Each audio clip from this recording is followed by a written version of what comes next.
Welcome everybody to the Friday edition of Uncompromised with Tara Setmayer. I am so excited for my guest today. I was just telling Jen offline that I'd been meaning to reach out to her for a couple of months, actually. And more of my subscribers are like, you got to talk to Jenn Budd. I'm like, I'm going to. And I mean, unfortunately, we've reached a point of critical mass here where literally people are going to the streets across the country, like we saw last weekend, protesting ICE. The tragic shooting of Renee Good last week is, I think, an inflection point. It should never have gotten this far, but here we are, right? Mhm. And for those who don't know, Jenn Budd is a former senior Border Patrol agent and an outspoken advocate for immigration and against the corrupted policies and behavior of our ICE and Border Patrol agencies. And she's been speaking out about this for years. And now she's like the go-to now because of her experience. Everyone's like, you got to talk to Jenn Budd. It's kind of like, like Ruth Ben-Ghiat is our historian, for the Yeah. libertarians, and she's also on the advisory board of my organization, the Seneca Project. But everyone's like, you got to talk to Ruth because she wrote the book Mhm. Strongman. She's Mhm. the person. Well, you are the person because you lived this. You've experienced this. You left because of what you saw happening, and this was 25 years ago when things Yeah. were a problem, and it's only gotten worse. It seems. At least there was some accountability back then. Now A it's little bit, yeah. impunity. But Jenn Budd, welcome, and we're gonna talk what the hell's happening with ICE and Border Patrol this morning. Okay, thank you very much. Yeah, you're right. I served only 6 years. I made it to the rank as senior patrol agent, which does not exist anymore. And I was a senior intelligence agent at San Diego sector where I learned a lot of this corruption. And what eventually made me end up leaving was trying to come forward and whistleblow about one of the bosses in charge of my old station, Campo Station, being the one to coordinate smuggling drugs in, and they put me on the border and gave me a couple warning shots from automatic weapons and said, "You gonna learn your lesson," and I had to leave. So that's when I left. But I took a lot of shit. I dished out a lot of brutality as well, and it took me quite a few years, over a decade, to come to terms with that. It was a massive suicide attempt in 2015, and then I really started to look at this and research my old agency and learn the truth about it, and now I'm here. So. Well, we're glad that you're here, and it's always heartbreaking for me to hear about the struggles and the stories of honorable folks inside law enforcement and what you face. Because those who follow me and who know, they know that I come from a law enforcement family. I'm very proud of that lineage. I'm proudly married to a 25-year veteran federal agent, and so in my political career, I have made it a point to stand up for the good officers because, Mhm. there are those who actually honorably serve. But There are. unfortunately, it's the ones who don't that give the profession a bad name. And then we often find ourselves in this very difficult and very emotionally charged environment sometimes when it comes to, well, should we respect law enforcement? What as citizens, what's our responsibility? What's their responsibility?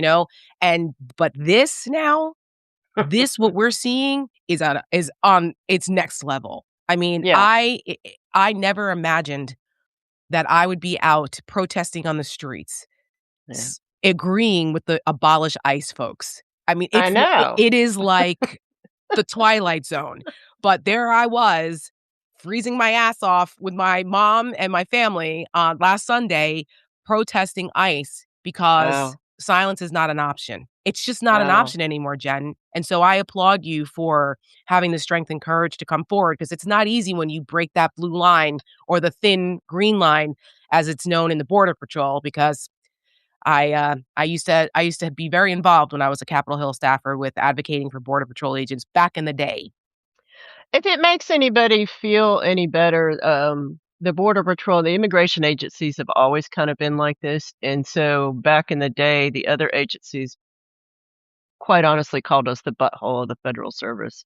And it's just because the hiring standards are so low in these agencies. And then when 9/11 happened, quite honestly, it was the immigration agencies that allowed that to happen, and then Right. they turned right around, and we did not hold them accountable, and we gave them tons of money. And what I'm seeing now, it just really saddens me that they're pulling the FBI in, they're pulling Secret Service, they're pulling marshals in, Yep. ATF, which are are different federal Yeah. agencies, law enforcement agencies than the immigration ones, It's and off it's mission just for them, completely off mission for them. completely off Mhm. mission, and it's really sad. I call it the border patrolification of law enforcement, which is just awful. It's just awful to see this. Back before 9/11, and for those folks who are just joining us, welcome. This is Uncompromised with Tara. I'm here with my guest, Jenn Budd. Uh a lot of people don't know the changes that happened after 9/11 when Department of Homeland Security was created.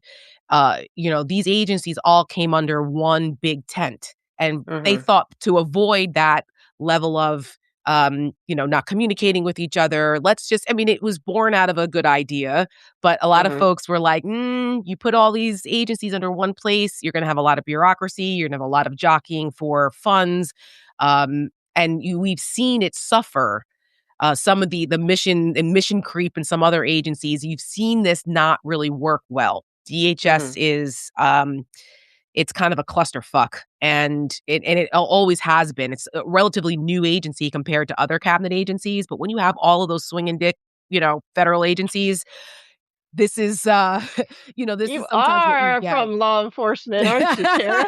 Yes. Wow. Oh, See, believe I've me. seen you on TV, but I've never heard you talk like that, but that's law enforcement talk right there, swinging dicks. Listen, I'm from Jersey and, Okay, alright. and part of and North Jersey at that, we need to be specific.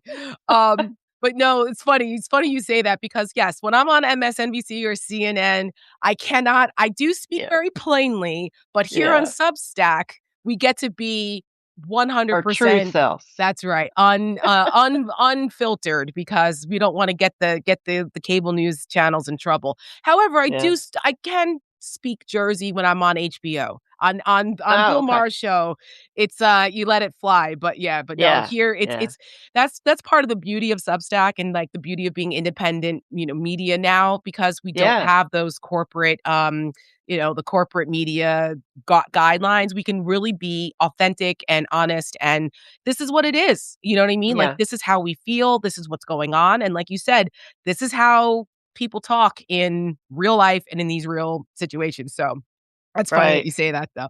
right. Um, but this is me all day.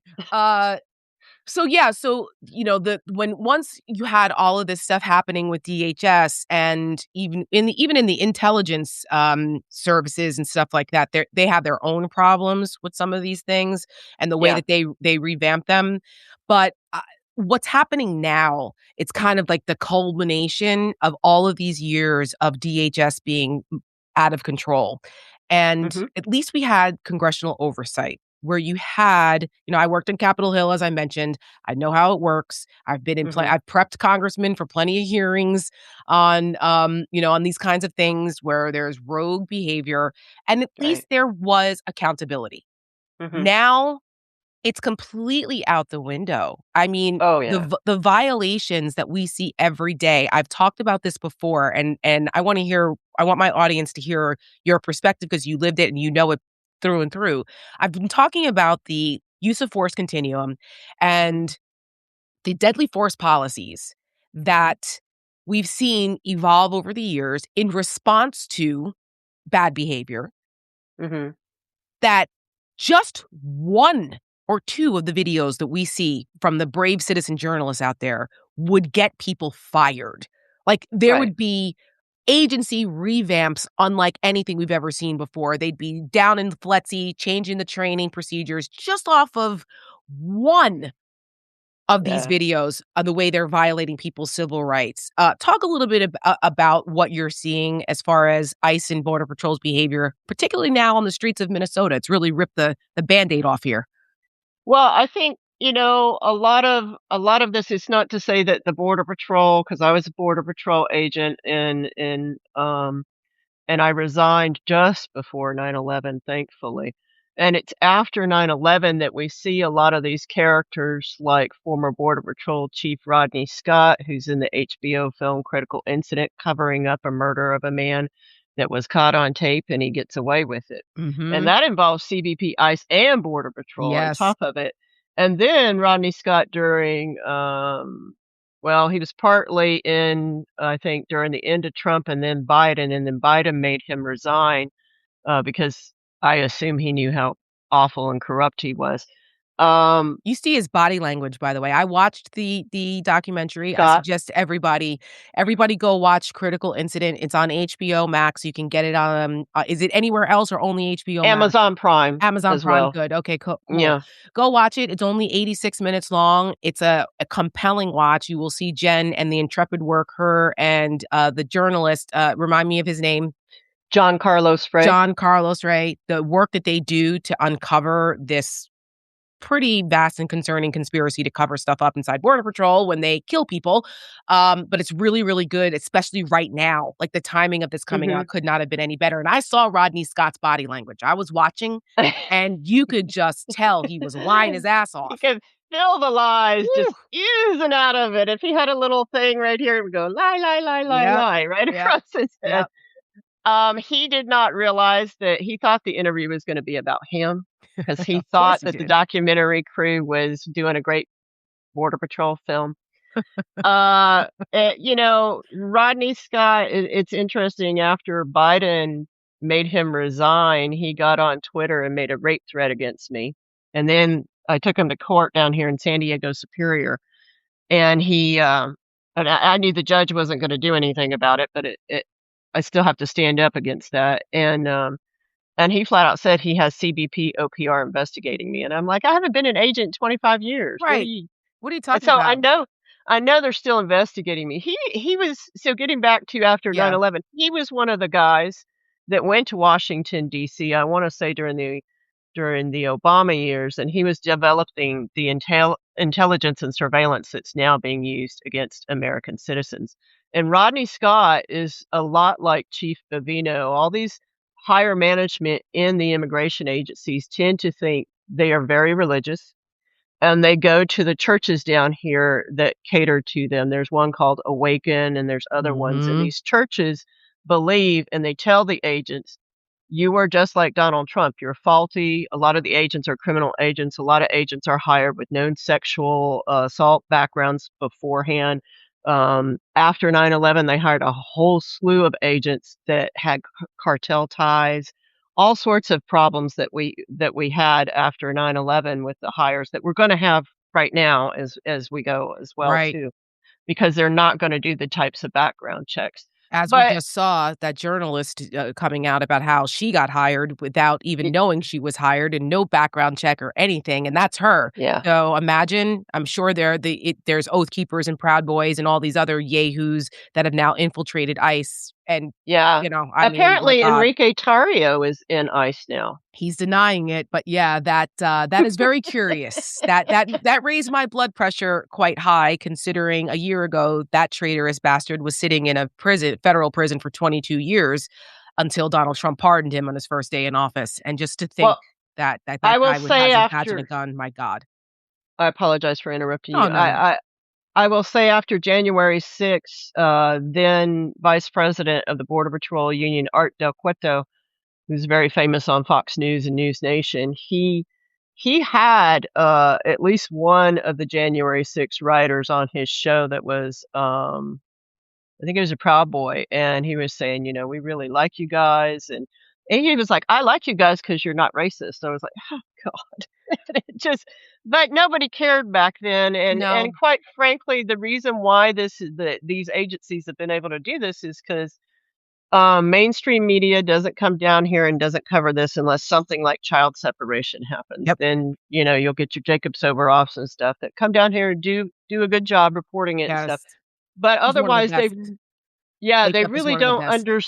understand, the culture down here, And although I was an agent a long time ago and I don't know a lot about the technology that they use today and I don't care to know a lot about it, it's just not my focus, is just, the culture is still the same. So when they created these agencies, Border Patrol stayed the same. Customs ends up being Customs and Border Protection, Right. CBP, and they are the I parent agency now to Mhm. Border Patrol. Yep, and then And then INS we have became ICE. ICE, right? Right, INS became yeah. ICE. And the thing is when they did that, they funneled a lot of border patrol agents and pretty corrupt, customs agents into ICE to create that. So ICE is completely the culture of both CBP and border patrol at the same time.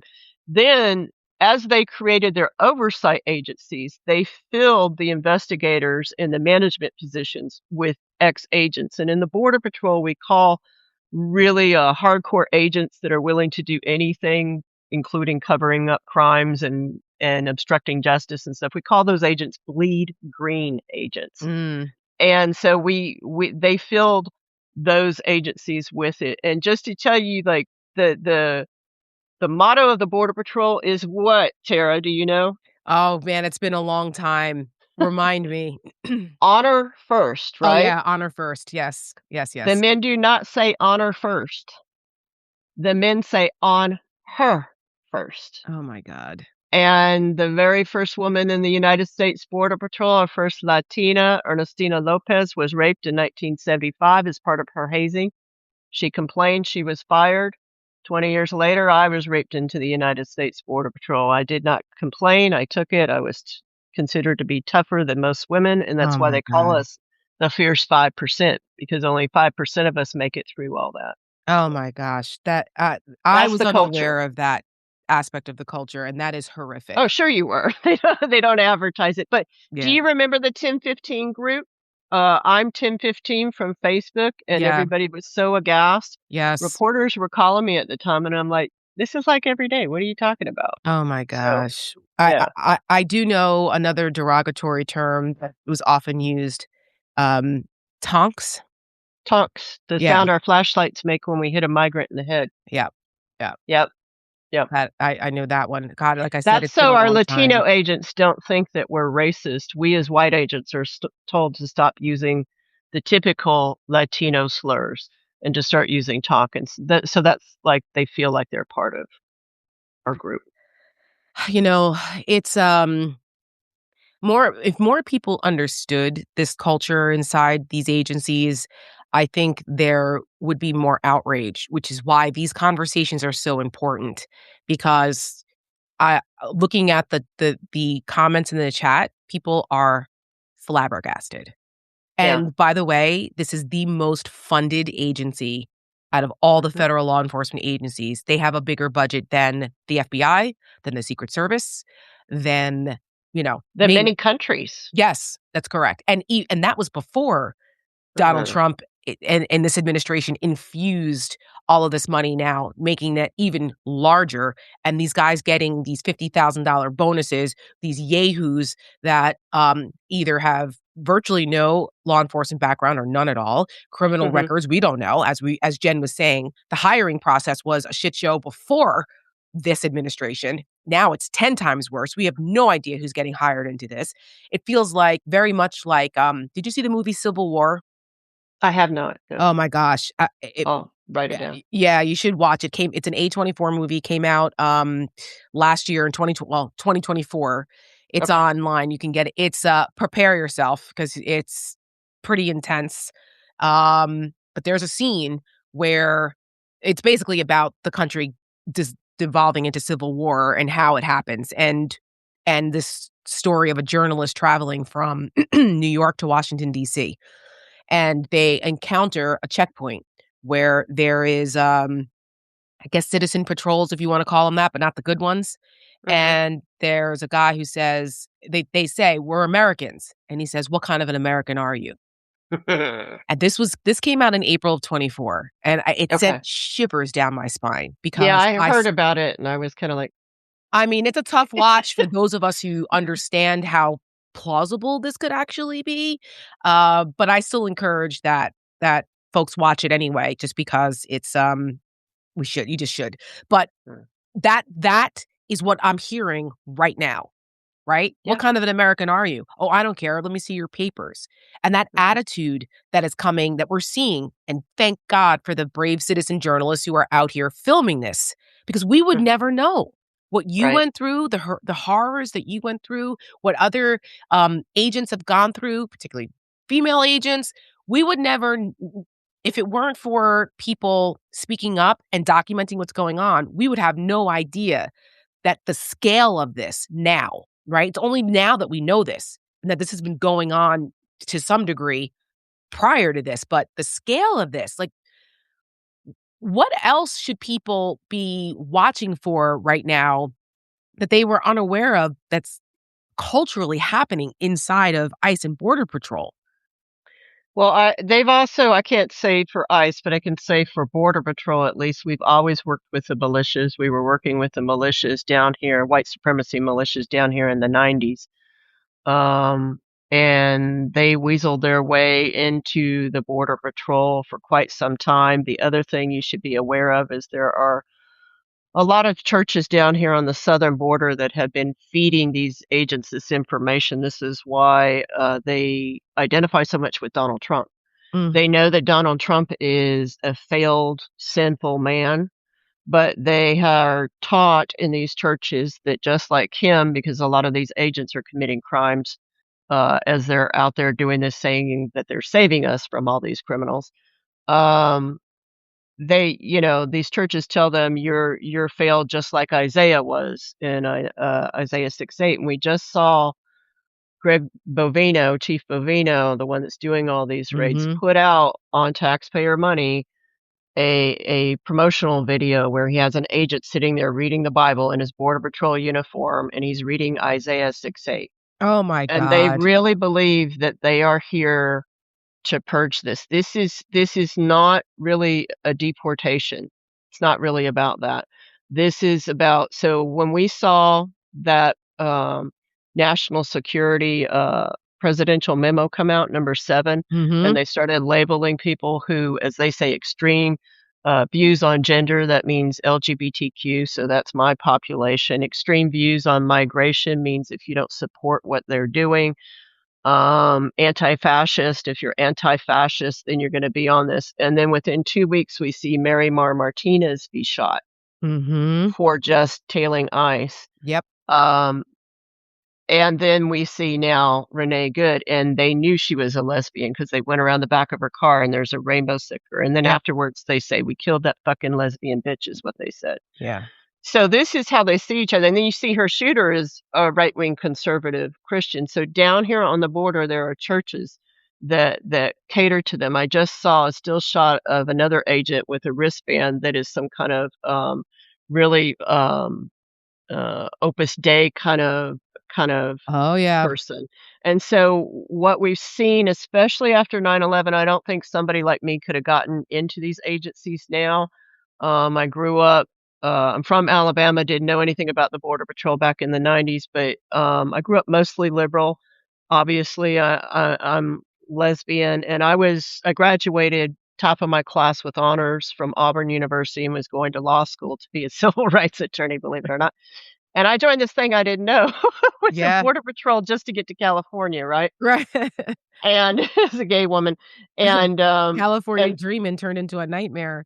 yeah, so I don't think so after 9/11, what you see is management like Rodney Scott and people like that, Greg Bovino and stuff, who really believe this stuff and have convinced themselves they're fighting God's fight, the Lord's Mm, fight. Um, they are now in charge. And so that's what you see all this. But as far as the how long this has been going on and the cover-ups, it's always been going on. I've been documenting this a long time, and this is just how the Border Patrol is.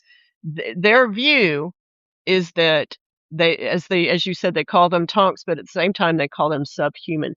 The mhm. Border Patrol is never wrong. The immigration services are never wrong. In over 101 years of Border Patrol's existence, not a single agent has ever been held accountable for killing anybody on duty. Never. Never. Wow. And the teams, the cover-up teams, even they go in and they decide what is evidence and what is not, so they're controlling it. At the same time, when they have joint investigations, because the Border Patrol can't do their own use of force investigations, the FBI or little counties or the city police are using only the evidence that the sit teams give them, that these illegal teams give them, and so they mess the evidence up on purpose. The only agent to ever be actually prosecuted, he was prosecuted twice, acquitted twice, and each time the jury said we could not convict them because these Border Patrol teams did not collect all the evidence, and when they did, they collected it poorly and they mismanaged it. And then they also quoted in that case that the Sonoran State Police messed up the investigation because the body was in Mexico. They shot into Mexico in that case. What people did not know at the time is that the Border Patrol was training the Sonoran State Police and the Baja California Police and how to do these cover-up investigations. Ain't that grand? And I even have the Wow. name of the chief who did it. So Wow, that is it's insane. that is extraordinary, And and then now we have Rodney Scott in charge of CBP. That's the right, problem with this. right, So you have the bad actors, all covering their asses, and they have power where they're back in charge they're now back under in Trump. charge, and back in charge with seemingly no fear of being Mhm, held accountable, mhm, which should be, I hope, part of the Democrats' sales pitch to the American people in the midterms, that Congress is supposed to have a role here. And until we can get them, out in 28, it starts in 2026 with putting people in charge that can at least hold oversight hearings and bring this to the American people, because our tax dollars are paying for this.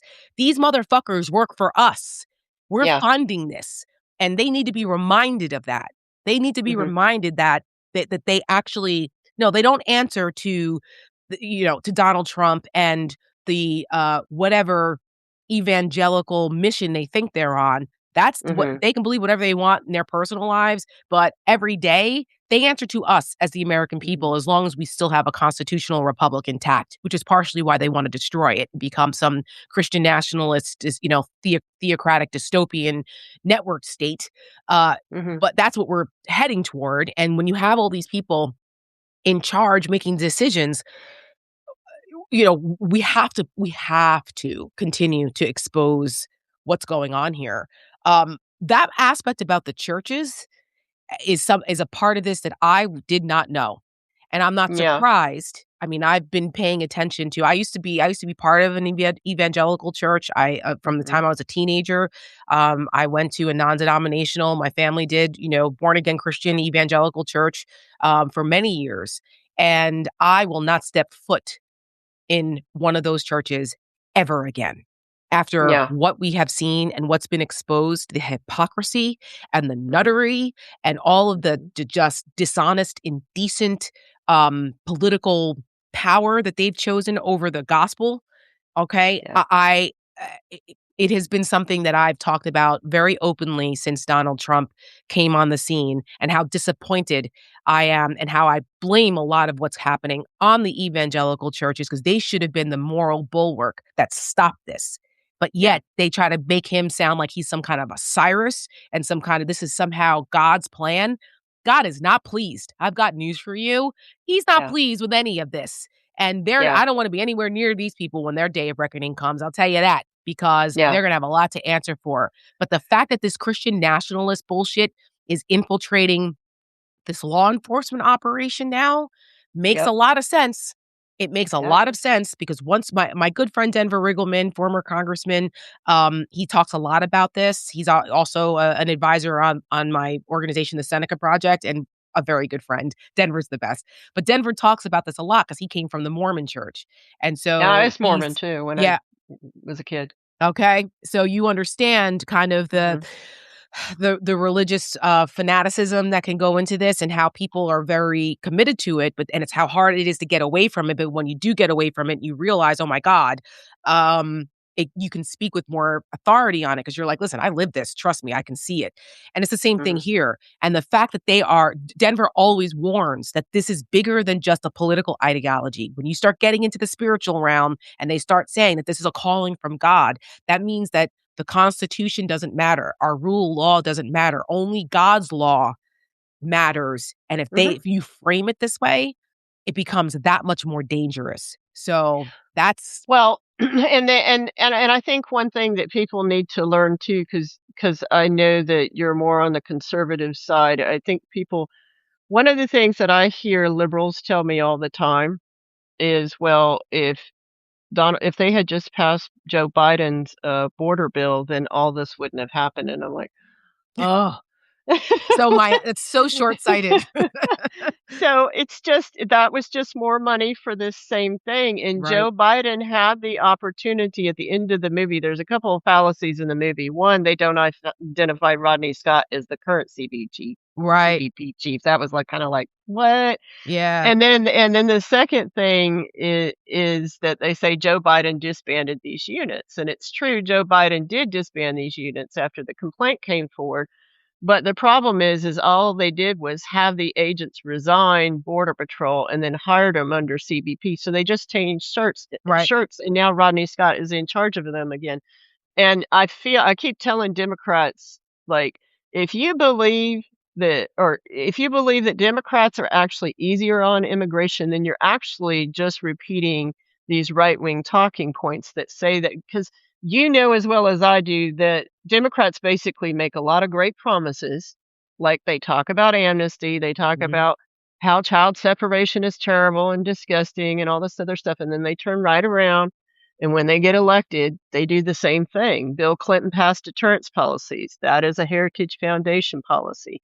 It has killed over 80,000 people down here Mm. just trying to cross the border. Right. And they keep telling everybody there's a legal way to do it. Well, no, they've been closing the legal avenues more and Right. more and more, and Mhm. then making the immigrants who are here legally illegal by lowering the now they'll deport you for a traffic violation. They'll deport you for Right. not getting a fishing license. Yeah. It's crazy. You know, and so it's crazy, and unfortunately, the Democrats have been just as brutal on the border, but they just don't brag about it. And what upsets me is now, like, with the movie out and everything that's going on, where are these Democrats? They had the perfect opportunity. You saw Senator Padilla in that movie, and yet the most he could say was, "Well, if this is true, it's really kinda bad." And it's like, "Really? That's all Ri you can say?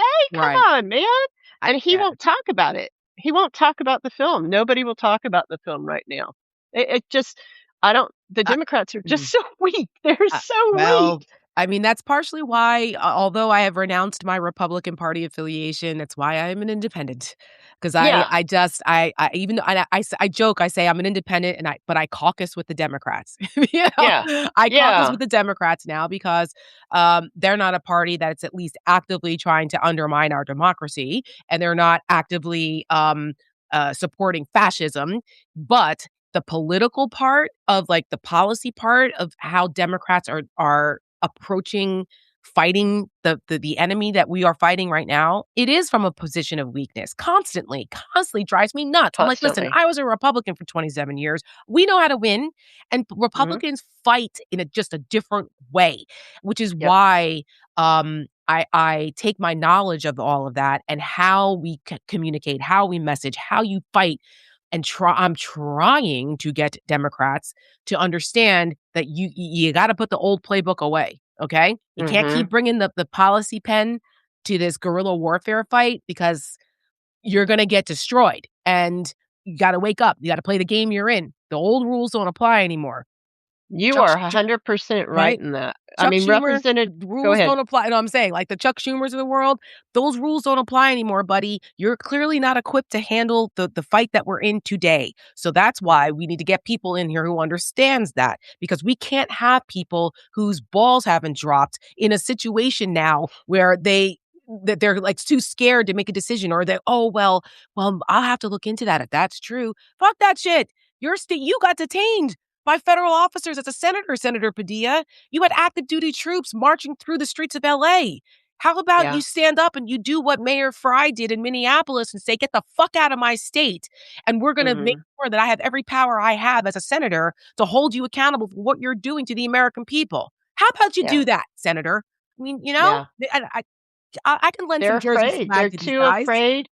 And they just part of the problem I say to people all the time, because I say a robust and humane asylum system is necessary for a country like ours. It's national security in a country like Absolutely. ours.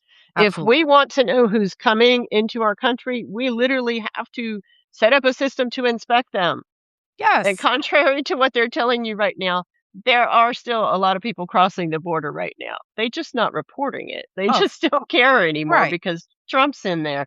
Yeah, they're gonna And suppress it. You can't believe anything that comes out of their mouths. It's a they lie with impunity. They don't care. We're like North Korean style propaganda lies. When they tell us that a woman who said, "I'm not mad at you, dude," is a domestic terrorist that revved her engine to try to run over an agent, yeah, is what we allegedly saw, and that the agent was run over. And I mean, like, we're like, we saw it, and they know that yeah, we saw it. 82% of the American people have seen that horrific video of Renee Good, and yet Kristi Noem is out here, Donald Trump, Stephen Miller, all these guys are out here trying to tell people you didn't see what you saw. They just yeah. I They mean, just have it's their own reality. They're just yes. playing to their own base. They don't care what you think, and they don't care that they're lying and that they're lying. They're just creating their own history, Mhm. and in their mind, they're going Literally. to get rid of all of us, Right, that's and then correct. that will be history. And You know. that's the goal. That's the goal of fascism. That's the goal of authoritarianism. And I think, and then it's unfortunate that it takes a young white woman to be murdered on camera in broad daylight for Yeah. people to wake up, whatever it takes at this point, I guess. But I wish it didn't have to get to that point, but Mhm. unfortunately, it is what it is. The dynamics are what they are in this country, but if that's what it takes, I mean, people don't change until they pay enough of a price. The Mhm. rest of us have to Mhm. pay this price in the country as more and more people are starting to wake up, because too many people were asleep at the switch or didn't care or thought, "Well, it couldn't happen to me." Well, Renee Good could be your sister, could be your Mhm. daughter, could be your mom. Mhm. And once Mhm. people go, "Oh, wait, so it's not just the brown people that they're going after. It's not just those other people that we don't like. Oh, it could be us." Yep. Yep. That's how fascism works, people. That's how it Yeah. works. Yeah, and they're gonna get rid of anybody that they absolutely do not agree with. It's I wanted to mention, going back to what you're talking about, the Democrats lacking to fight. Yeah. Right now, they're coming out with a new reform policy for immigration through Representative Gabe Vasquez of New Mexico. They always go to their Latino agents or Latino legislators to put this out, so you think it's really good. Mhm. And that the Latinos agree with it or something, but unfortunately, it calls for more money for ICE and CBP, and I'm like, "What the?" And then and Uh, then he said, "We wanna go back to DACA, and we wanna do more temporary protective status," and I go, "Those are policies that don't, they're programs that do not give anybody any rights, and it puts people in limbo." That's no, we have to, now's the time to re-envision this, where we actually have security, where we actually inspect people, where we have people can come into the country that are not criminals, and then the border patrol can focus on just getting criminals. mhm. And it just is, It's tone unfortunate. deaf. It's It's tone deaf, so tone Jen. deaf. They're Yeah. so stuck in their ways, like the old ways of doing things. Like back in the day, okay, that's the typical way you would do it. Okay, we'll increase funding if we change this part over here. We'll put more money over there. We'll just redirect it and change the policy here. That ship has sailed, okay? Yeah. Like right Yeah. now, the legislative fight is to defund ICE. How about Mhm. we have a new funding bill coming up, and every Democrat should say, "We are not voting for 1 red cent more of taxpayer money as long as ICE is continuing to terrorize our communities and act like the Gestapo, violating Mm. civil rights, violating people's civil liberties, and acting with violent impunity on the streets of our American cities. Yeah. We are not voting for 1 more cent for them." The Mm. entire Democratic Party should be standing on the east steps of the Capitol, calling press conferences every day that they're in Washington, Yep. D.C., saying, we want to protect the American people. We want to protect our country. What's happening on the streets of Minneapolis and across this country is terrorizing the American people, and we refuse to fund that. And the American Mm, people agree with us. So, mhm. Republicans, Donald Trump, Border Patrol, DHS, ICE Barbie bitch, we are not going to fund you anymore Yeah. as long as you continue to do this. So you want to withdraw and stop cosplaying G.I. Joe and have a real conversation about what is actually protecting people? Let's do that. But until then, Mhm. we're still going to exercise the power of the purse that we still have, and we're not going to do it. But they won't do it. They won't. They're still hedging on whether they're willing to let the government shut down again over ICE funding, and that's not okay. You're not like what? That's the only weapon you have right now. That and the righteous anger of the American people in a midterm election. Leverage You it. work you worked up on the Hill. Can you tell me, Tara, why is that? Is it because they're just in this bubble up there and they think this is just another thing and it'll just pass and go away? A lot of people, they get into this mindset of, well, we're not going to rock the boat. I want to protect my seat. And Ugh. I'm going to go and show my constituents that I'm doing what Congress does. And they focus group some things and they think that, okay, look, you don't want to seem like you are against border security because the American people, they want border security. You can't seem like you're against, you can't seem like you're against being the rule of law. So this is what they think is the answer to that. And that's bullshit. There's a lot of cowards in Congress. That's how we got here, Jen. Yeah. Cowardice. But Yeah. they work for us. So how about you vote those cowards out then? Vote them out. And then, because, that's why it's, again, and I always reiterate this, that if you want things to change, you get the power, you get the government you vote for. And if you sit Mhm. home and you don't pay attention and you think it doesn't matter, well, guess what? It matters more now than ever. You might have been able to get away with that before, but we are in a whole different ballgame now. And the only power we have is to get these people out and get people in who are willing to do the work. The fighters, because Mhm. we are in, well, some would argue a hot war, but we are in political warfare right now. And no, Right. we do not have the luxury of being complacent, of putting our heads in the sand, of being silent, or expecting the next person to do it. Because guess what? Mhm. They're coming for you too if you sit back Mhm. and act passively. So we have to weaponize, and I say this in like, weaponize our democracy and the tools we have to fight back against this. Because Mhm. otherwise, this is what you're going to get. Mhm. Mhm. I just to for your viewers to know how bad this is, I've been tracking at least Border Patrol agents who've been arrested since 2018, United States Border Patrol. If you remove all the illegal crossings, which they count as violent felonies, Mhm. but you look at the violent felonies, Border Patrol as a population commits more violent felonies than the migrants they arrest every year. And in fact, since I looked at it this morning, in the last 74 months on CBP's website right now, you can go CBP employee arrest and it'll take you to a transparency page. First, you have to know that those numbers are all agents who volunteered that they were arrested, the information. So it's not exactly reliable. I would say it's Yeah. a minimum of 2 to 3 times probably higher than the number I'm going to give you. But in the last 74 months, CBP and Border Patrol agents have been arrested. They've 810, 810 and 74. And this is include most of it is drug and alcohol, but then there's a fair amount of sex crimes against children. There's a lot of sex crimes against adults, obstruction of justice, and things like that. Domestic violence, a lot of domestic violence as well. So, It's, well, that doesn't shock me, the last part, when you see people like Jonathan Ross yeah. calling Renee Good a fucking bitch after he shot her, 'cause, he killed her because he was mad. How dare Hmm. these 2 mouthy lesbians tell me what I can and cannot do, and, They challenged him and as an challenge his agent and a authority. man. Right, and Yeah. challenge his authority. And that's exactly why he killed her. And Yeah. so, and again, back in the day, there at least would be somewhat of an investigation, especially now when it's on video and it's harder to cover up some of the things that you see.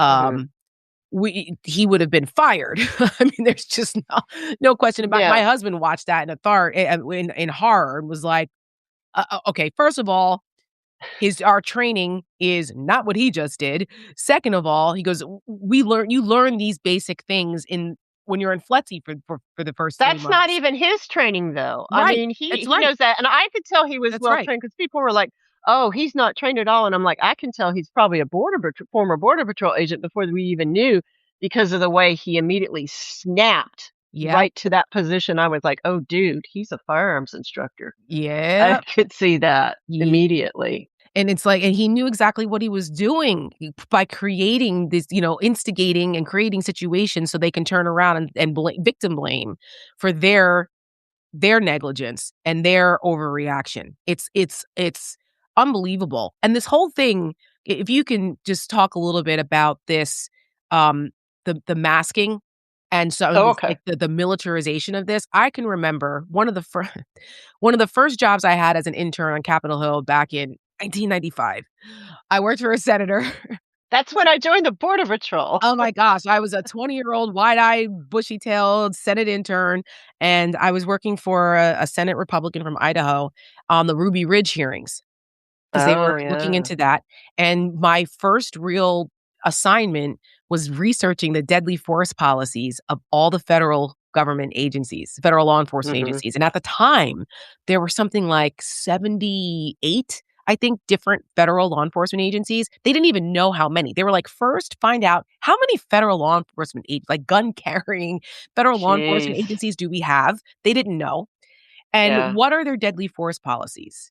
And so that was really the beginning, my entree into my curiosity with all of this and learning all this. Of course, my background, my family always, I always had a curiosity about this, but that's where I first started to see how dysfunctional this was and Mhm. how every agency had a different use of force policy. Every agency was Mhm. different. Mhm. There was no Mhm. uniform, and they changed that under DHS, where it's supposed to be uniform now with these exceptions and stuff, but that was really the beginning of me seeing that, and that's back when Yeah. Border Patrol had BORTAC, right? Mhm. That was their special unit for, crowd control and all that, BORTAC, right? Their SWAT That's their unit. SWAT The team, yeah. SWAT unit, and they don't call it that anymore, right? They still call it Oh, that. they It's still still call it BORTAC. BORTAC? Okay. Yeah. And so are these guys that we're seeing in this, like, militarized presence on our streets, are these BORTAC, Yes. tactics that they're using? And is Yeah, and you see on the back of their helmets, you'll see an American flag, and it says BTC. That's BORTAC. They usually will have a patch on the side of their arm that says BORTAC, or they might have something that says, like, EZ dash and then a number. That's BORTAC. And then ICE has the same thing, where they wear camo, but their SWAT teams are called ICE SRTs, Mm, and those are special response teams. There hasn't been a whole lot of reason for BORTAC. It's not that it doesn't happen down here occasionally, but BORTAC has spent the majority of their time in other countries teaching them how to keep people from leaving their countries and how so we've been exporting our immigration policies down to Central America and stuff, and so they've been training, agents in other countries how to do what we do here on the southern border, which is kill a lot of people, unfortunately. And as far as the masking and stuff goes, I mean, part of it is that they're afraid that people will find out where they are, especially because they knew that this was where they were going. And I think that's the scariest thing to me, Tara, is that all these agents and stuff, people are going to say, well, they're just following orders and they really don't understand the bigger picture. And Donald Trump's going to make them attack Americans, but they probably didn't think they were going to do that. They just thought they were going after migrants. No, they know what they're doing. They know exactly what they're doing and they've all kept it secret this entire time. So that's how on board all these people are. It still is a voluntary detail, so there are some that are refusing to go that believe that this is wrong, at least in the border patrol. I've heard mhm. there are some. But the masking in general was, I took it to be, the masking was that they knew they're going to violate US citizens' rights. They already violate migrants' rights in as far as migrants, believe it or not, even if they're undocumented, they have a lot of the same constitutional That's rights right. as we do, especially to due process. That is correct. Um, I but just wanna pause for a second, Jen. sure, That's a sure, very important point that people need to understand, that just because you're in this country undocumented or illegally, whatever term you wanna use, it doesn't mean that the Constitution gets checked at the border, okay? right. Though our constitutional rights on American soil apply to everyone, and they're trying to misinform the American people that they don't. I'll give you a quick example. Scott Jennings on CNN last night, okay? That's smarmy fuck. I just can't with him. And whenever I'm on CNN with him, which has not been in quite some time because I always destroy him because I knew him before and he knows. And so I always call him out on his bullshit. He can't It's kind of pull. like me and the Border Patrol. I know their Exactly. shit too. It's right. It's like you can't pull you that nice try, buddy, but I knew you when, okay? Um, so they and he's complained. He doesn't like to be challenged. He's a bit of a queen over there where he doesn't, he whines and complains, especially when women challenge him. So Yeah. it's been about 6 months since August since I've been invited back.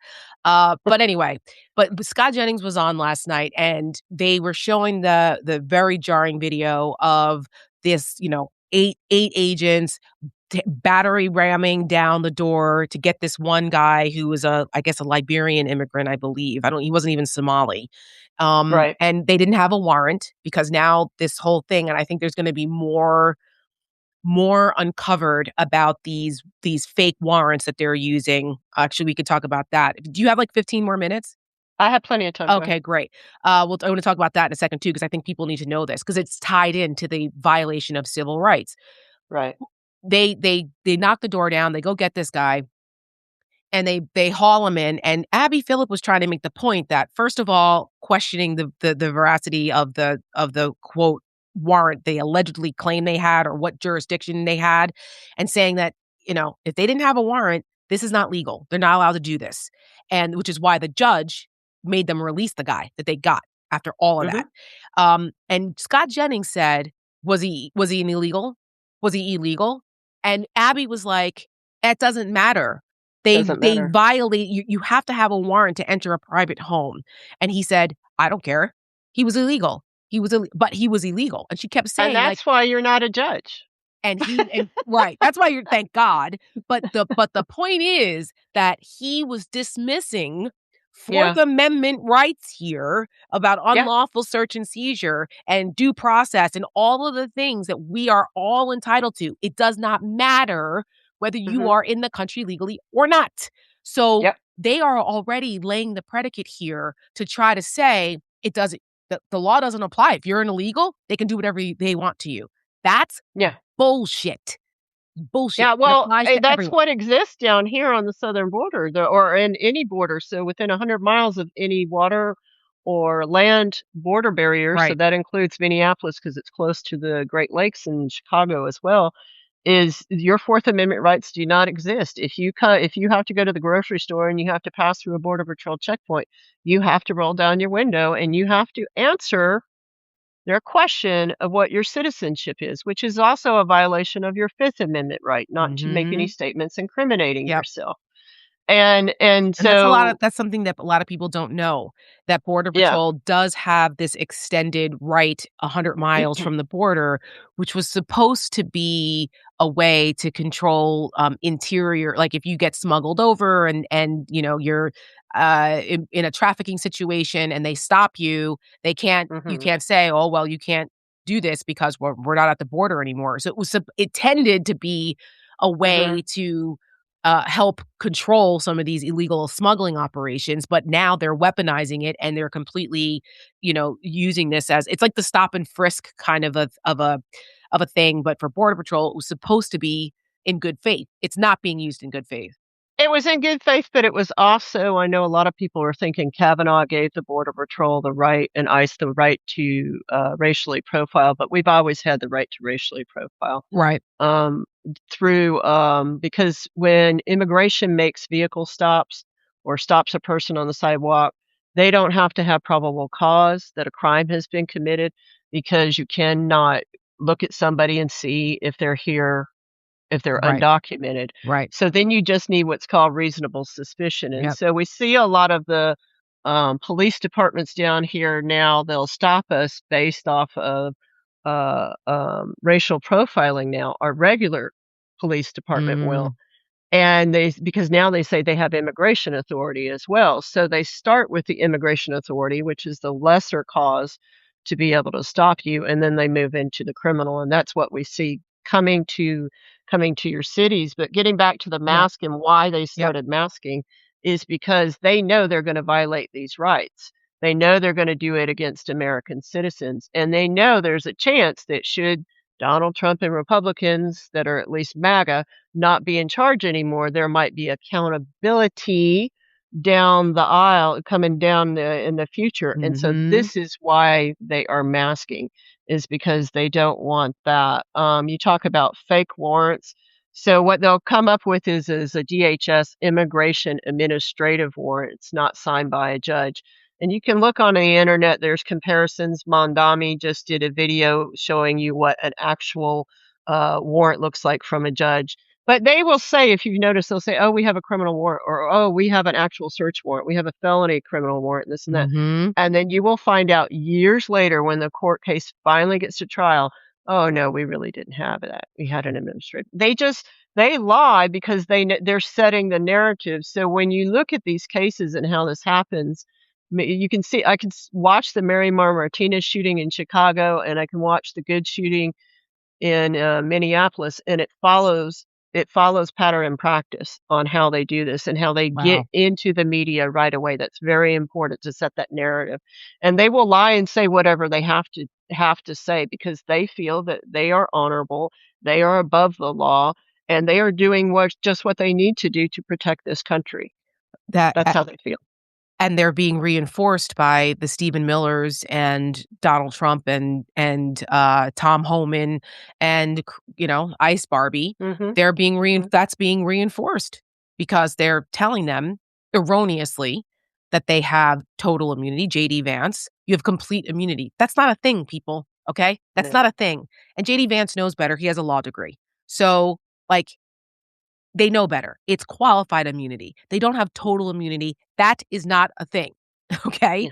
So, they're making it up, but what And the they're states your states and your local, municipalities have every legal right and jurisdiction to investigate these use of force crimes. They were always it's in Border Patrol policy, ICE and CBP, that when an event like that happens, you are to call the agency with jurisdiction, which does include local, mhm, state, and federal authorities as well.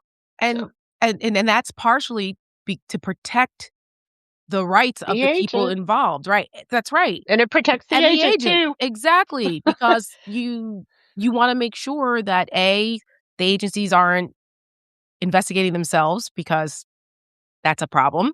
That's why you also have outside folks come in. That's why, like, for example, I don't know, if something happens with Secret Service agents, the Secret Service doesn't investigate itself. FBI comes in and takes over the Mhm, investigation, or mhm, vice versa with other things, because just to protect the integrity of the investigation. yeah, Transparency should always be at the forefront. That should be the priority. When it's not, mhm, when thou doth protest too much, there's a reason. They're trying to mhm. hide things. Have you ever, well, actually you have, but it's not normal practice outside of the border towns to keep the local police departments out of the investigations.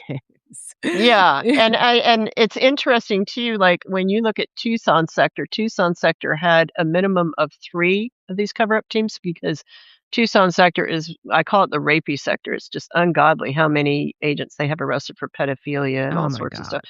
Their freaking chaplain of the whole sector was hired by the Border Patrol with a crime in his past. He sexually assaulted when he was 14, he sexually assaulted a little girl. And he was a chaplain and was just found 20 years later. He was still producing child Oh pornography and my stuff god. as he's walking around as a chaplain with access Gosh. to unaccompanied children in custody and all this other stuff. And they just what happened in that sector is you have the FBI responding, you have Cochise County, maybe Pima County responding. But unfortunately, what they all did is instead of using their independent evidence collection teams, they only used the critical incident teams. So the FBI would be like, no, I did my impartial investigation. And it's like, okay, who collected the evidence? Right. Well, the critical incident team. Yes.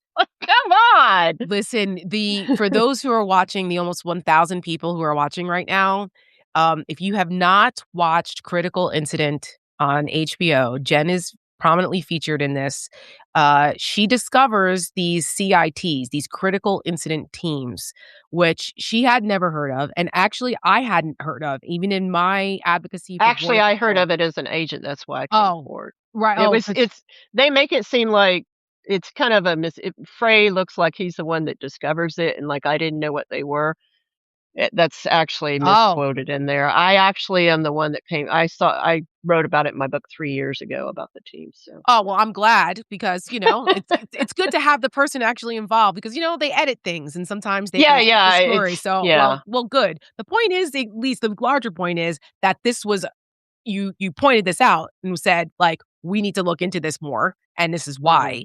And as you and the journalist, investigate all of this, I had no idea that these existed during my time, advocating for border patrol in the Ramos and Copian case, and you and I are gonna talk more about that offline because that's a whole other Congress doesn't conversation. even know. Most Right. congressmen don't know today Yeah. that they exist, I was so like, "Huh, I hadn't heard of that." And it started to jostle some things in my memory about a lot of cover up things that we found in my work with Border Patrol in that case, in the Ramos and Copian case, where I was like, "Oh, okay," because there was a lot of cover up I would in love to that. see those files if you still have them I someplace, have you know? some of them, and actually, I have a lot of the, testimony from Mhm. that case and some of the things that the agents were testifying to. The the report of investigation was tampered with in their case. Yep. And it crossed over agencies. You had diplomatic security involved because the person they shot was an illegal immigrant drug smuggler who was absconded into Mexico, but then was Mm. our government went into Mexico and made a deal with him to testify against the agents and gave him immunity and then gave him the border crossing cards to come back and forth to get medical attention in the US with no conditions. So, of course, if you're part of a drug smuggling ring, what are you going to use your border crossing card to do? You're going to continue to smuggle drugs. And he Yep. did continue to smuggle drugs Yeah. and then they suppressed that evidence during the case. Johnny Sutton was the US attorney down there in Texas. This happened in outside of El Paso. What that other sector down there? It was starts with an F. It's been a minute, I can't remember, F. but anyway, yeah, I think it starts with an F. It's not Eagle Pass, it was, oh my gosh, it'll come back to me. Like I Is it said, it's been Falfurrias area? no, it's near El Paso, but it wasn't the El Paso, El Paso sector encompasses part of New Mexico, so it could have been part of New Mexico as well. yeah, it was around there, and I was out there, and I saw where it happened. I saw the drug smuggler left $1 million worth of drugs behind in a van, and he ran, and they chased him. They thought he had a gun. They shot him, and he kept running. And so the guy Mm. got across. His name was Aldretti was his last name. And so the way it happened is that Aldretti had a cousin who was a border patrol agent in Phoenix area, and he reached out to him and said, "Yo, I just got shot by some of your border patrol guys." They shot him in the ass, actually. Yeah. Yeah, and then they cut his urethra, so he had to get a colostomy bag, and so the United States went over there and decided to give him immunity to testify against the agents because they didn't properly report the shooting. It was a whole thing. And so but then he was like, "I'm suing for violation of my civil rights." And he won. But in the process of all of that, though, while they were criminally prosecuting the agents, this guy continued to smuggle drugs. And so Yeah. now the DEA is involved. And Yeah. it was actually somehow a little birdie dropped off a report about what we had heard that this guy kept smuggling drugs using the border crossing cards that he was supposed to be going to medical appointments in San Antonio for. Um, or in See, a El lot of Paso. the It's crazy. when people ask how they have been first people are like, "Aren't these agents afraid they're gonna be held accountable?" And I'm like, "No. Yeah. They're never held accountable." And this is part of the problem is because the majority of people that they're dealing with when they do this are this guy, they're criminals, and so down here, most of the courts and everything are just like, "Well, they're illegal, so this or that, or they Right. shouldn't have done this or that. They were dealing in drugs, this or that, and so it's hard to convict an agent who has done something that's wrong when the person that is a pretty bad criminal in the first Yeah. place. And But so in and but Border in their Patrol case, realizes that. they got 11 and 12 years for Yeah, they actually did. which was crazy in that never had 924C, which is the unlawful discharge of a firearm during a crime of violence, been Mm, applied to law enforcement officers in the commission of a deadly force situation on the job. So, mhm, because that's a different standard. If you're afraid to draw your weapon in a potential deadly force situation because you're gonna be prosecuted under 924C, no one's ever drawn their gun.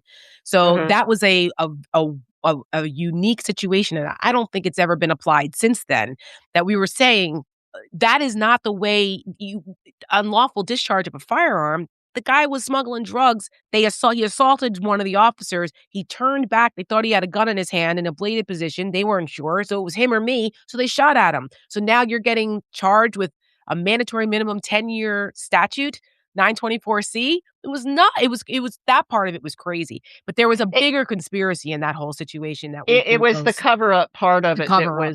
Yes. was the crime Yes. actually in that, and so the charge sounds like it was, incorrectly Yeah, charged and they superseded prosecuted. the indictments. They tried to strong arm them. You can make an argument for obstruction. Okay, fine. But that 10 and 11-year sentence was crazy. But I saw all kinds of stuff in that case from, like I said, from the DS to DEA. And actually, it was DEA that somehow got us the report when the guy smuggled drugs the second time. Mhm, And they raided a stash house and they asked the mhm. people in the stash house, like, okay, where did the drugs come from? And an informant was like, yeah, it was the guy that got shot by the Border Patrol agents because he had that colostomy bag. Because he was like, it was like known, right? That whole shooting because it became a Yeah, big everybody deal. know he's a Everybody yeah, knew. But they everybody knew. suppressed that report to the jury. So the jury never heard that the guy was still smuggling drugs with the border crossing cards we gave him. It was crazy. Crazy. See, these teams are so and I tell agents this all the time, I'm like, "You can't defend these teams because, like, I was on the I-8 checkpoint when a car came up, and it was kinda my fault. I had my hand on had one of those side view mirrors with a big triangle out like an old Bronco or something, and I put Yeah. my hand on it, and it was a low vehicle. As soon as I got up close enough to see in it, it was a bunch of migrants laying down, and I went to grab the door to open it, and he took off, and my arm got caught in it. Mm, And I never did that again. And it dragged me down the road a bit. I wasn't hurt too bad, but I remember the attorney saying, "Were you really hurt? I wanna make sure you were really hurt." So they're like they question those of us who actually do, and the use of force I couldn't pull my baton because so I pulled my gun and I put it right to the window, and I was like, "I don't wanna shoot these people." right. It's, you know? Right. And I, finally managed to get, undone from that, and they ended up capturing him, later on down the road, and this is the problem is that when you do actually have to use your gun, which is very actually rare in the Border Patrol, one of the reasons why these agents go around pushing people around is they're surprised at the reaction. Down here, you that's how they this is normal Yeah. behavior, but it's Unfortunately. all aimed towards migrants, and even when they do complain, it doesn't go nowhere, so they're surprised. They really think that people would be cheering them on and things like that. That's what they thought. And it's and there was a period there under George W. Bush where they were trying to maybe look like they were cracking down on some of these abuses, Mhm, and, for a little a couple years there, mhm, um, there was another agent who I know who was in the, Eagle Pass, area who got sent to prison for 27 months for pushing an illegal down with his foot in one of those mm, situations. So they had a group, right? They chased them. They had a group and they were detained and they weren't listening, stay down, sit down, da, da, da. And he, got a little rough with them and handsy. pushed him down with his foot. And they complained to the consulate and he was brought up on charges of violation of civil rights under color of law. and went to Mhm. prison for 27 months for it. Mhm. So, there was some accountability for this at for a little bit there, but that though I think those were just cases to make examples of, to make it look like, because based on the things that you're It telling me sounds now, like it. I've never heard of. Yeah. it's so much bigger than these 1 or 2 incidents where there was accountability, at least, in some people's eyes, but this is such a much bigger problem. So what do we do now, Jen? What do we do? What do Well, we do? we demand that ICE be defunded. I'm recommending that people, even if ICE isn't in your city right now, you need to be organizing right now. And what we're seeing in Texas right now, Donna, Edinburgh, so the Rio Grande Valley, they targeted schools the other day, high schools. And so I recommend that schools, in addition to their shooter drills, start doing ICE drills. You need to start thinking like cops. You need to do perimeters around when school time is getting out, and make sure that people are far enough away, guarding all the streets going to your schools. And you need to have groups where you communicate with each other, not where you chat, not where you talk too much about stuff, where you have codes like, "They're coming down the street right now, get everybody in the school," make that like 911 or some kinda Yeah. code. Or, "Uh-oh, I think they might be in this area, but I'm not sure, maybe just 411." You need to start talking in code, and it needs to be in very, very small groups. You can join these big visible groups, you can go march on No King's Day and this and that, but you need to start getting organized. Your old people and disabled people who are maybe not able to get out so much, you are our scouts. You are our lookouts. You need to be the first one because you're home all the time, maybe letting people know. If your neighbors can't take their kids to school because they're afraid they'll get stopped, take their kids to school. Um, go shopping for them or this or that. Keep videoing every single thing, but know now that Border Patrol is deeming that if you follow them, that they're going to arrest you. So just be aware. I personally think every way that we can protest and disagree with this, we should do it. If you can get to DC, go to DC and protest. It needs to be nonstop protest. This has got to stop. This has got to stop. A couple folks in the chat are asking questions about, what kind of papers they should carry. Martha Salinas, Jen, what type of documents should we carry? Noam said we all need to be ready to show papers.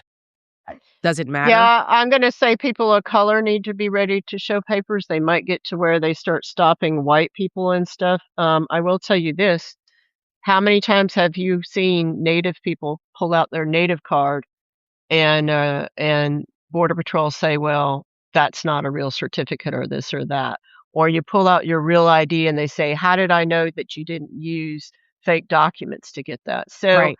the reality is, I mean, a passport is pretty much assures you, but if you are a migrant and they feel like harassing you, then they're gonna demand that you pull out your green card. They're gonna demand that you pull out your passport, and if you're an American citizen, they'll demand you pull out your driver's license, but none of these documents actually prove your citizenship. What proves your citizenship is just me as an agent going, "I feel like I believe you right now. Okay, you can go." That's That is scary. it. That's And I can scary. hold you for as long as I freaking want to.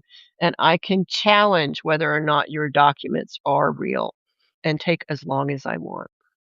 So that's why people like Renee Good and others were trying to flee the situation, right? When they're like, when he's like, "Get the fuck out of the car." Would you? I'm not Well, getting out of the car. she got multiple orders. She got the fuck get the fuck out of your Right. car and then move, move, move. But I think she hit the gas when she realized he was coming around and he had switched his shooting hand, his phone out of his shooting hand. I Mhm. noticed that too. That's when he made up the mind before he even got to the front of the car that he's thinking about pulling his gun. Yep. Because he was inappropriately carrying something in his gun hand as he was very close to the back of that car, and then shot right next to where his fellow agent was standing and almost shot him, which is another problem. So Yes. I yes. I actually one of the most retweeted tweets I ever posted. It right now has 3.9 million views. I've never had anything go that viral before. And it was retweeting the CBS News story that they did not air on television. They only put it online, of a 20-year veteran who, law enforcement agent, going through the step by step of everything that that agent did wrong. Yeah. And, and it was, and I'm glad to hear that it lined up with what my husband said too. But Yeah. he was like, but he walks you through similar things to what you just said about how everything that this guy did wrong, and that's why you need to have a thorough investigation into it to document all of these things. And you bring people in, you talk about the training, and 3.9 million views, because Yeah. people aren't hearing this because there's not a Yeah. real investigation. So the more And that we and the keep thing talking is, about it, the more that people can be educated on that this agent was dead wrong and she was murdered. He was the intending to thing kill her. is too is that Tara, he was a firearms instructor, so he's teaching this: don't get close to vehicles, don't stand in front of vehicles. And he was a border patrol agent at the time that the PERF report, the Police Executive Research Forum, in 2013 14, released 14, I 13 or think. 14, Yeah. yeah, Yep. released that report in response to the Valeria King case, which I just compared on my Substack to the Good shooting. It's the same freaking Mhm. shooting. And they said, your guys the Border Patrol keeps putting themselves in front of Right. cars on Yep. purpose, Yep. and they need to not do this. That has been the policy of DHS, CBP, Border Patrol, and ICE since 2014. Yep. So there's no excuse for any of this. None. Nope. None of no, So, because they know better. They know yeah. better. The ones who don't know better shouldn't be on the street carrying guns, conducting these operations, and the ones who do are abusing the system because they know that they're gonna get the benefit of the doubt under this administration, that they could just Mhm. do it with impunity. It's Mhm. crazy. Well, Jen, thank you. This has been, a bit of an intense Friday, but we have no days off. We can never have nice things. You can't have like a TGI Friday. You can't have brunch anymore. We can't have No. nice things under this administration because they are actively trying to destroy our constitutional rights in this country. And we need to constantly, constantly engage and inform ourselves. And it really has been an absolute pleasure to have you, to have this conversation, to get people more informed, aware of what's going on, because I can tell you right now that there are folks here that are fired up, folks that learned a whole lot. I learned things from you, and Yep. I hope that we can continue to have these conversations Absolutely. more often. I mean, I don't want them to be under these circumstances, but it's going to take a lot of diligence and commitment and citizen activism if we're going to push back and change this. Because I firmly believe that the righteous anger of the American people can make a difference, and we are really being challenged as Americans right now in this environment because democracy doesn't defend itself. So Nope. it's up to us. It's up to Yep. us to do the right thing here. So, Jen, Yep. thank you so much and keep up the great, great work. You Thank are a you. national treasure. Thank you. I appreciate it. Thank you. All right, Bye. guys. If you are not following Jen Budd, please follow her, like, subscribe to Jen Budd on Substack. If you are new here, please like, subscribe, keep those hearts coming. Thank you guys for that. Consider, if you're not a paid subscriber, please consider it. This is not easy work for us. We put ourselves at risk, great risk here, for doing what we do, and it's not easy. They are well financed. We are not. So if you are able Mhm. to, please consider paid subscriptions to Jen, to myself, and to anybody else who you feel is doing the work out here to bring you guys the truth and help arm you guys with the truth and what to do in these very perilous times. On that note, have a great weekend, everyone. We'll see you soon. Thanks, Jen. Bye.